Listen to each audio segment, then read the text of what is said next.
नमस्कार साथियों, आप सभी का मेरे YouTube चैनल पर हार्दिक स्वागत है। आज हम लोग बात करेंगे एक नए सब्जेक्ट की। तो आज से स्टार्ट कर रहे हैं भारतीय भूगोल। भारतीय भूगोल में हम लोगों को क्या क्या पढ़ना है, पहले इस चीज़ को जान लेते हैं। कौन से टॉपिक पढ़ने हैं, पहले इसको जान लेते हैं। तो इसमें पहला टॉपिक हम लोगों को पढ़ना है भारत का सामान्य परिचय। दूसरा टॉपिक भारत का सामान्य परिचय में हम भारत के सामान्य परिचय की बात करेंगे। भारत की स्थिति क्या है, भारत के पड़ोसी देश क्या हैं, ये सब इन सब की बात हम इसमें करने वाले हैं। दूसरा टॉपिक है हमारा भारत के भौतिक प्रदेश। भारत के भौतिक प्रदेश कौन से इसमें हम भारत के पहाड़ पढ़ेंगे, पहाड़ियाँ पढ़ेंगे, इन सब हिमालय पर्वत, पूरा हिमालय पर्वत इसमें हम लोग कवर कर लेंगे। तीसरा टॉपिक होगा हमारा भारत की नदियाँ। ठीक है बच्चों। नेक्स्ट टॉपिक है हमारा भारत की मृदा। फिर हम नेक्स्ट टॉपिक की बात करेंगे भारत की वनस्पतियाँ, भारत की वनस्पति। उसके बाद हम बात करेंगे फिर भारत का परिवहन, सड़क परिवहन है, जल परिवहन, और ये तुम्हारा रेल परिवहन है ना, इन सब की बात करेंगे। उसके बाद हमारा नेक्स्ट टॉपिक होगा हमारा भारत के खनिज संसाधन। भारत में खनिज संसाधन कहाँ पाया जाता है, कहाँ से निकाला जाता है ये खनिज संसाधन, खनिज, है ना। उसके बाद हम बात करेंगे भारत की कृषि की बात कर लेंगे। फिर नेक्स्ट टॉपिक हमारा रहेगा भारत की जलवायु। फिर उसके बाद नेक्स्ट टॉपिक रहेगा हमारा भारत के उद्योग। फिर टॉपिक रहेगा भारत की प्रजातियाँ एवं जनजातियाँ। फिर उसके बाद हमारा मोस्ट इम्पोर्टेंट टॉपिक होगा पर्यावरण। ये सभी के सभी हमारा सब सिलेबस जो है ज्योग्राफी का, ये सभी एसएससी में भी पूछा जाता है। और ये तुम्हारा CHSL एसएससी में, MTS में, और टेट, सुपर टेट, इन सब के लिए बहुत ही मोस्ट इम्पोर्टेंट कारगर है। आज चलिए हम इसमें पहला टॉपिक पढ़ेंगे भारत का सामान्य परिचय। तो भारत के सामान्य परिचय की बात करेंगे इसमें। इससे पहले हम लोग जान लेते हैं कि इससे पहले हम लोग जानेंगे भूगोल क्या होता है। तो भूगोल शब्द बेटा दो शब्द से मिलकर बना है। भूगोल शब्द जो है बेटा दो शब्द से मिलकर बना है। एक है जियो और दूसरा ग्राफिया। ये दो शब्द से मिलकर बना है। जियो का मतलब होता है बेटा पृथ्वी, और ग्राफोस का मतलब होता है वर्णन। अर्थात हम यूँ कह सकते हैं कि पृथ्वी का वर्णन ही क्या कहलाता है, हमारा भूगोल कहलाता है या ज्योग्राफी कहलाता है। हम इसकी डेफिनेशन ऐसे भी पढ़ सकते हैं, भारत के मानव के निवास के रूप में पृथ्वी का वर्णन, यानी कि मानव जातियाँ जहाँ पर निवास करती हैं उसे हम अर्थ कहते हैं, पृथ्वी कहते हैं। और पृथ्वी का वर्णन, निवास के रूप में पृथ्वी का वर्णन। भूगोल के पिता या फादर ऑफ ज्योग्राफी इरेटोस्थनीज को कहा जाता है। इरेटोस्थनीज भारत के पिता हैं। लेकिन कुछ विद्वान हिकैटियस को भी भारत का जनक माना जाता है। कुछ विद्वान हिकैटियस को भी भूगोल का जनक मानते हैं। क्यों मानते हैं? इसलिए मानते हैं क्योंकि हिकैटियस ने स्थल भाग को सागरों से घिरा माना था तथा दो महाद्वीपों का नाम इसने दिया। अगर हम बात करें कि भारत के भूगोल का जनक कौन है, तो भारत का भूगोल का जनक अलेक्जेंडर वान हम्बोल्ट हैं। इन्होंने इनकी एक प्रसिद्ध रचना है कॉस्मोस। की एक प्रसिद्ध रचना कौन सी है? कॉस्मोस है। ठीक है, कॉस्मोस। चलिए अब इसे आगे हम लोग बात करेंगे, इससे आगे हम लोग बात करेंगे भारत का सामान्य परिचय। तो भारत का सामान्य परिचय, भारत का सामान्य परिचय। चलिए, भारत के सामान्य परिचय में भारत को सबसे पहले भारत में आर्यों ने हमारे भारत देश को क्या नाम दिया था? आर्यवर्त नाम दिया था। ठीक है, यानी हमारे भारत में सबसे पहले कौन आए? आर्य आए। तो आर्यों ने हमारे देश को क्या कहा? आर्यवर्त कहा।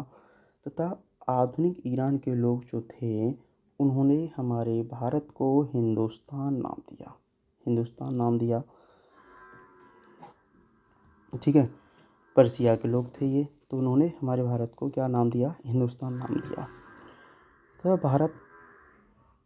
भारत को जो पुराणों में, यानी कि पुराणों में पहले हमारे भारत देश का नाम क्या था? भारत था। भारत था। भरत के नाम पर हमारे भारत का नाम क्या पड़ा? भारत पड़ा। यूनानियों ने सिंधु नदी को क्या कहा? इंडस कहा। तथा इस देश को क्या कहा उन्होंने? इंडिया कहा। इंडिया क्या? कुछ शब्द का प्रयोग ग्रीक भाषा में भी किया जाता है। इंडिया शब्द का प्रयोग ग्रीक भाषा में भी किया जाता है। संविधान के अनुच्छेद 1 के अनुसार, संविधान एक के अनुसार, यानी संविधान के अनुच्छेद 1 में क्या बात कही गई है? भारत अर्थात इंडिया राज्यों का संघ होगा। India that is Bharat shall be A union of state, यानी कि हमारे हिंदुस्तान को भारत और इंडिया राज्यों का क्या होगा? संघ होगा, दोनों का। ठीक है, भारत देश में कुल राज्यों की संख्या कितनी है? 28 राज्य हैं और केंद्र शासित प्रदेश कितने हैं? 9। केंद्र शासित प्रदेश 9 हैं। हमारा भारत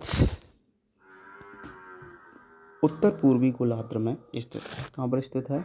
उत्तर पूर्वी गोलार्ध में स्थित है। जैसे इस तरह से देखेंगे आप लोग, जैसे ये क्या है हमारा? ये क्या है? ये एक अर्थ है।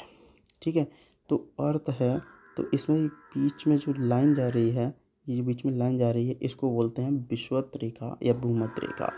इससे ऊपर एक लाइन जाती है जिसका नाम है कर्क रेखा। इससे नीचे से ऊपर से जो आती है उत्तर से, उसे कर्क रेखा बोलते हैं। नीचे से आती है उसे हम क्या बोलते हैं?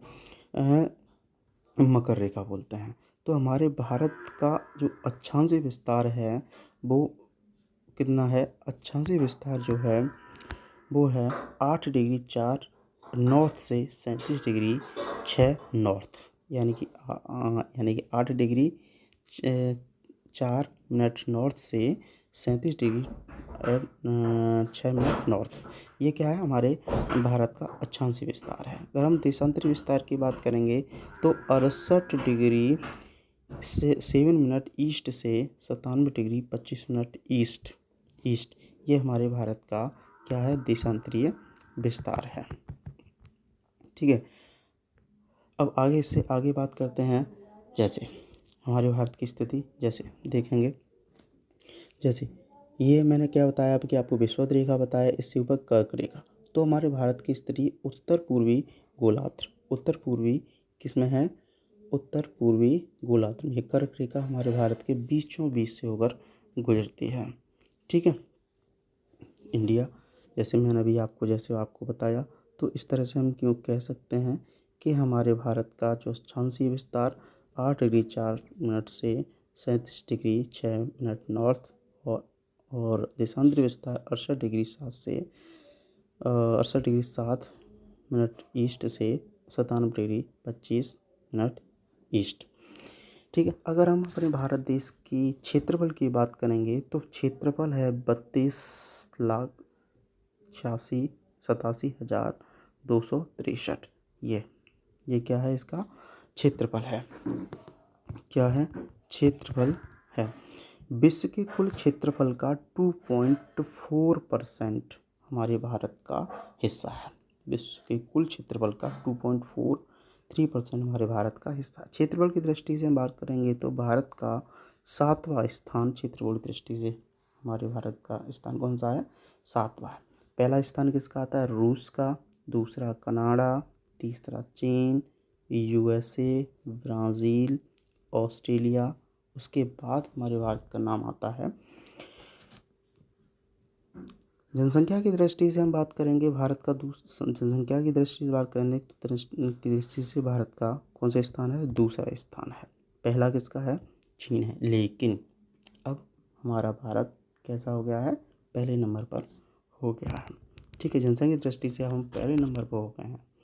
ठीक है बच्चों, अगर हम इसकी आकृति की बात करेंगे तो भारत की आकृति कैसी है? त्रिभुजाकार है। देखो, त्रिभुजाकार है। ठीक है, 1 2 3, ये त्रिभुजाकार है। अब आगे और बात करते हैं। हमारे भारत के बीच से होकर एक रेखा गुजरती है जिससे हमारे भारत का समय निर्धारित होता है। 82.5 डिग्री पूर्वी देशांतर रेखा भारत के बीच से होकर गुजरती है। इसी के द्वारा भारत का मानक समय, इसी को भारत का क्या कहा जाता है? मानक समय कहा जाता है। मानक समय कहा जाता है। अब ये किस किस से होकर गुजरती है? उत्तर प्रदेश से होकर गुजरती है, मध्य प्रदेश से होकर गुजरती है, चेन्नई, उड़ीसा और आंध्र प्रदेश, इन 5 राज्यों से होकर हम ये तुम्हारी देशांतर रेखा जो होती है 82.5 देशांतर रेखा गुजरती है। ये बहुत इंपॉर्टेंट टॉपिक, यहाँ से क्वेश्चन पूछा जाता है, इसको आप याद कर लेना। 5 राज्यों से होकर गुजरती है। कौन से? उत्तर प्रदेश, मध्य प्रदेश, छत्तीसगढ़, उड़ीसा, आंध्र प्रदेश से। ठीक है बच्चों,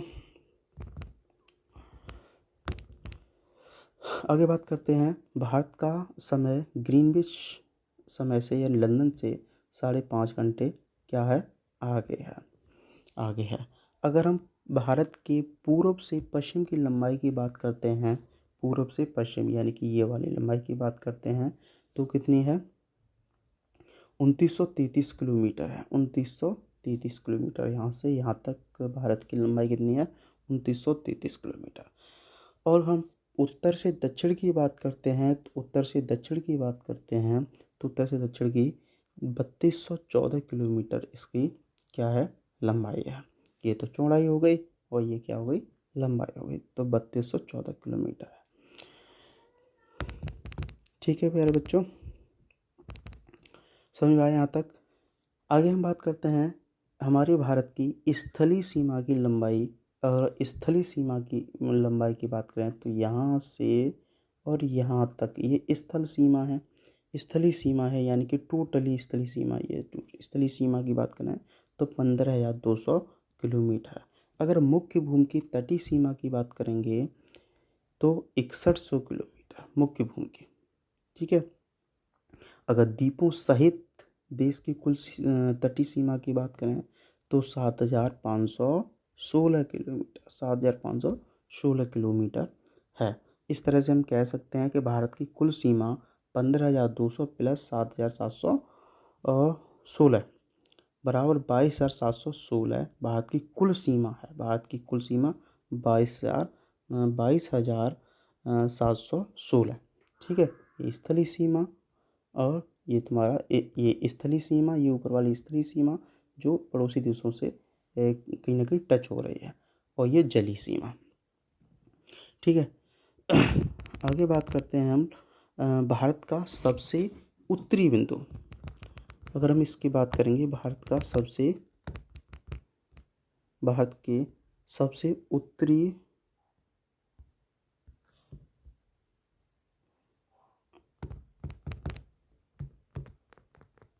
भारत का सबसे उत्तरी बिंदु, तो सबसे उत्तरी बिंदु यानी कि यहाँ पर उत्तरी बिंदु सबसे यहाँ पर होता है। तो यहाँ उत्तरी बिंदु क्या है? इंदिरा कौल है। ये कहाँ पर स्थित है? तो इंदिरा कौल कहाँ पर है? ये लद्दाख में स्थित है। अगर हम सबसे दक्षिण की बात करेंगे, इसके दक्षिण की बात करेंगे तो ये दक्षिण की बात करेंगे तो कौन सा है? इंदिरा पॉइंट है। इंदिरा पॉइंट है जो यहाँ पर कहीं पाया जाता है। तो इंदिरा पॉइंट। अगर हम इसके पश्चिम की बात करेंगे तो ये पश्चिम की बात करेंगे तो यहाँ पर कौन है? गौर माता। ये कहाँ पर स्थित है? तो ये तुम्हारा गुजरात में है। अगर इसके हम पूर्वी की बात करेंगे, सबसे पूर्वी बिंदु की बात करेंगे तो वो कौन है, वो यहाँ पर है, क्या है वो, किविथु है। ये कहाँ पर है, अरुणाचल प्रदेश में है। ठीक है बच्चों,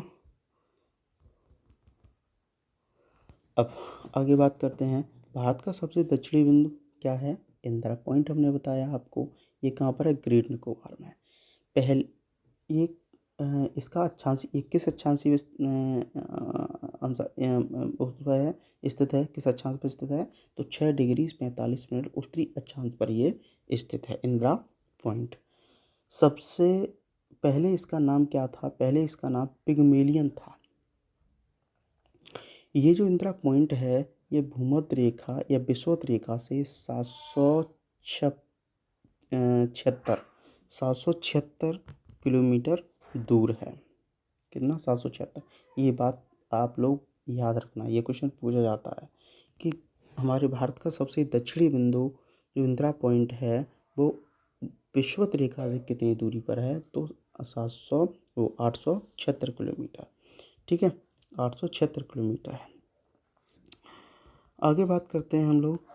तमिलनाडु का कन्याकुमारी विषुवत रेखा के उत्तर में स्थित है। तमिलनाडु का कन्याकुमारी विषुवत रेखा के किस में है, उत्तर में है। ठीक है, तो उत्तर में है। ठीक है,